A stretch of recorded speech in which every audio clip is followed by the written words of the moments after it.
আসসালামু আলাইকুম সম্মানিত ভিউয়ার্স, আবার আপনাদের জন্য টাফির যে মহামাহান, মূলত গাড়িটা হচ্ছে মহামাহান, এমনটাই আমাকে মহাজন পক্ষ তমিজ ভাই ওনার তরফ থেকে বলেছেন যে গাড়িটা হচ্ছে মহামাহান।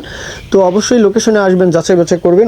মহাজন পক্ষের তরফ থেকে যে ইনফরমেশনটা দেওয়া আছে যে গাড়িটা হচ্ছে 13-র গাড়ি, 13 সালের মডেল, কাগজপত্র আশা করি কমপ্লিট। আর গাড়িটা 5 মাস হয় গাড়ির ইঞ্জিন করানো, গাড়িতে গিয়ার বক্সের কাজ করানো, ফুয়েল পাম্পের কাজ করানো, মানে এভরিথিং। হ্যাঁ, গাড়িতে যত প্রকারের কাজকর্ম ছিল সকল কিছুই গাড়িতে করানো আছে, এমনটা আমাকে জানানো আছে। বাদ বাকি বিষয়টা অবশ্যই লোকেশনে আসবেন, যাচাই বাছাই করবেন। গাড়ির লোকেশন ময়মনসিংহ, হ্যাঁ ময়মনসিংহ ভালুকা, হ্যাঁ ভালুকা উপজেলা ময়মনসিংহ। দেশের যে কোনো প্রান্ত থেকে, যে কোনো অঞ্চল থেকে চলে আসবেন। বিশেষ করে ময়মনসিংহের আশেপাশে নেত্রকোনা, কিশোরগঞ্জ, ব্রাউনবাড়িয়া, এইদিকে কুমিল্লা থেকেও চলে আসতে পারে। কুমিল্লাতে আসলে 45-এর একটু চাহিদা বেশি, তবে শেরপুর, জামালপুর, টাঙ্গাইল এইদিকে কিন্তু আসলে মহামাহানের চাহিদা রয়েছে, নেত্রকোনা থেকে শুরু করে। তো আপনারা কিন্তু আসতে পারেন। দরদামের বিষয়টা আসলে চাওয়া হচ্ছে 3,20,000, মাত্র 3,20,000 টাকা চাওয়া দাম।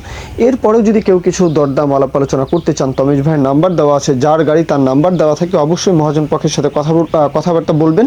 2 টাকা কমাতে পারলে সেটা আপনাদের লাভ। 3,20,000 মহামাহান। তো তারপরেও যদি আলোচনা সাপেক্ষে যেহেতু দরদাম, সুতরাং এরপরেও দরদাম বলার সুযোগ থাকবে, সেটা নিয়ে আপনারা আলাপ আলোচনা করবেন। মূল কথা শেষ। এখন কেউ যদি বিজ্ঞাপন দিতে চান, আমাদের চ্যানেল পেজের মাধ্যমে আপনাদের ট্রাক্টর, রোটার, ট্রলি সহ যে কোনো গাড়ির বিজ্ঞাপন দিয়ে বিক্রির ব্যবস্থা করতে পারেন ইনশাআল্লাহ। এ পর্যন্তই। সকলে ভালো থাকবেন। আল্লাহ হাফিজ। আসসালামু আলাইকুম।